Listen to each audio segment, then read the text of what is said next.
damn, I need a shave. So I've been really looking forward to making this video, guys. I've had this video in mind for the past 2 weeks now. A few of you have requested this, and now that I've got some time on my hands, I can finally get back to work. I'd like to point out to you guys that what I'm about to tell you is just based on theories of mine and theories of other people that I've come into contact with. But they're strong theories at that. Now, if you haven't seen my Mortal Kombat X news update video, which I released about a week ago, then I do suggest you watch that first. I will actually be covering some information from that video in this one, but it's best for continuity. So without further ado,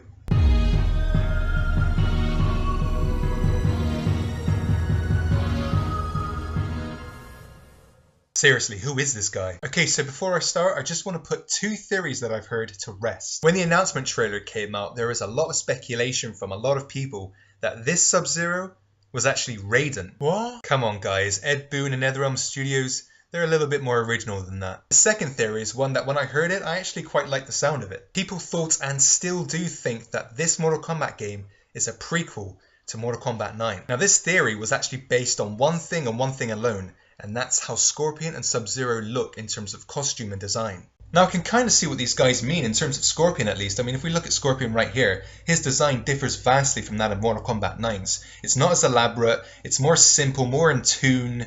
But if we look at Sub-Zero, on the other hand, we've got someone here who I can't really agree with in terms of these theories. I think he looks more elaborate in this one, but that's just my personal opinion. So in terms of these theories, I don't think so.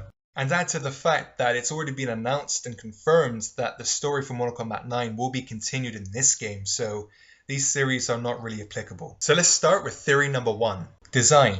In my news update for Mortal Kombat X, I mentioned 2 things about Sub-Zero's design. The first one relates to how Sub-Zero came to be alive again. Scorpion killed Bi-Han and Sindel killed Kuai Liang. And Ed Boon himself said that there have been many Sub-Zeros in the past and that Mortal Kombat X's story mode will tell us which one this is. Now, you may be thinking, the fuck's that got to do with design, G? Well, hear me out. Every game that is ever created, whether it be a beat 'em up, an RPG, a shooter, a platform game, the story of the game has to fit around how the characters look in general and vice versa. The theme and the tone of the game has to fit around the character's design and the story as well, and Mortal Kombat is no exception. So to summarize, Sub-Zero looks the way he looks in this game for a reason. And this leads me to number 2, Sub-Zero's glowing eyes. In my previous video I mentioned that I could not remember if I saw Sub-Zero with glowing eyes before. In preparation for this video, I took the necessary steps to scour online for all Mortal Kombat history lore that relates to Sub-Zero's design. What I found actually came to me as I looked at the pictures, and that's 2 things. Sub-Zero has been known to have snake eyes, and Mortal Kombat 9 Cyber Sub-Zero has glowing eyes. So I actually find myself rejecting the glowing eyes theory altogether. I'm ready to believe that it's just for decorative purposes. So let's move on to theory number 2. Sound. I tire of maintaining our innocence. Now, is it just me, or does this Sub-Zero sound more like Bi-Han? Kuai Liang is meant to be the more firm but fairer of the 2, whereas Bi-Han is portrayed as being more merciless and unforgiving. I can imagine Kuai Liang saying a different thing to Scorpion. This rivalry serves no purpose, something like that, something that's a bit less threatening to Scorpion. And Kuai Liang said it himself, "I am not my brother." Story. So for the third and final category of this video, I want to get you guys up to speed on details that you may have disregarded as inconsequential. So let's rewind a second. So as we know, Bi-Han is killed by Scorpion, later returns as Noob Saibot, a member of the Brotherhood of Shadow. He's resurrected by Quan Chi, and serves as one of Quan Chi's many enforcers. So let's put things in perspective here. Quan Chi enlists the help of the Lin Kuei, namely Sub-Zero, to retrieve something that's important to him in Mortal Kombat mythologies. But as backup, he also sends Scorpion separately. The 2 eventually meet, clash and fight, and ultimately Sub-Zero remains the victor. He ends up killing Scorpion. Greetings! I see the ninja has been successful in retrieving my map, as I have foreseen. Let's get something straight. I am not a ninja. I am Lin Kuei. Scorpion was a ninja. Ah, yes, your Japanese counterpart. How unfortunate that you happened upon him in your battle with those pesky Shaolin monks. Scorpion was tipped off. He knew I was breaking into that temple, and if he wasn't there, there wouldn't have been a battle. You are responsible for this, sorcerer. Well, I've also retained Scorpion's services. In case you failed, I needed some assurance. Your peace of mind almost cost me this mission. Enough! I know, Oscar worthy, right? Now you may be thinking, why am I bringing this up? This is Mortal Kombat Mythologies, there's a new story now, but hear me out. Everything that happens before the Mortal Kombat tournaments, even the tournament in Mortal Kombat 9, is still relevant. No matter what NetherRealm Studios decide to do with the story now, the backstory is still attached. Now you think about that. But back to Quan Chi. I need a money. I hope to see Quan Chi play a larger role in this Mortal Kombat story. If this Sub-Zero does indeed turn out to be Bi-Han, Noob Saibot in another shape or form, then I think that this would be the perfect opportunity to have Sub-Zero and Scorpion, temporarily at least, join forces. Quan Chi has been the reason from the very beginning why these two people have a rivalry. Now some would say that this rivalry spans way even before that with the opposition of clans, but nothing says rivalry better than killing a man and ripping his head off.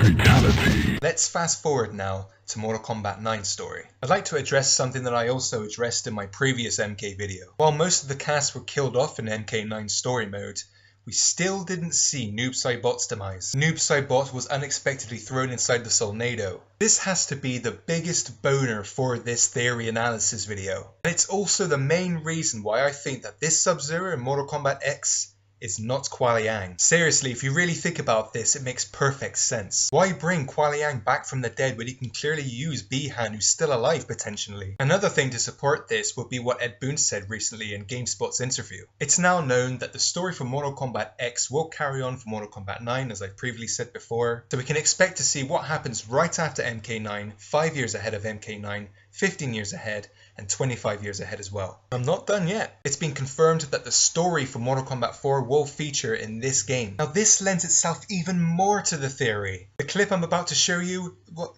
the acting is bad. The point is that this clip could be made relevant to the story for Mortal Kombat X some way, shape or form. All you need to do is to switch the two Sub-Zeros around. By defeating you, Sub-Zero, I have avenged the death of my family and clan. Now my soul can finally rest. Your soul will never rest, Scorpion. The Lin Kuei may have been responsible for your murder, but your family's true killer still remains free. If you are not the murderer, then who is? I am the one you seek. To defeat my nemesis Sub-Zero, I needed the power of a Spectre. You've done my bidding well, Scorpion. But now I must return you to the NetherRealm.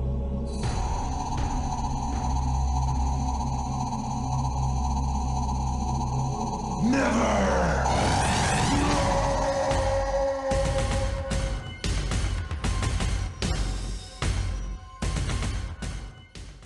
This needs to happen. It just fits. The revelation that these two guys were being played by this bald-headed bastard all along. Quan Chi is one of my favourite characters actually. But even so, let's be honest, the guy deserves death, plain and simple. The only thing is that if NetherRealm Studios decide to go down this route, they do need to kill off Quan Chi, man. I mean, the guy really does deserve it. And it has to be at the hands of both Scorpion and Sub-Zero. Yeah, I'd like to see that. You know, I could be wrong about all of this. This could be the secret love child of Sub-Zero and Sonya. Nah. But I'm going to say to you guys right now, the same thing I said in my previous video, I believe that this is Noob Saibot. I'm sticking with my guns, you can't change my mind, I'm going to wait and see what happens, and if I'm wrong, I'm wrong. So thank you all very much for watching. I put a lot of work and effort into this one. I hope you enjoyed it. If you have, please give it a thumbs up as it really does help me out. Also comment and subscribe for more awesome videos. I'd like to know what you guys think as well. I want to know your theories if you have any. Let me know in the comments below.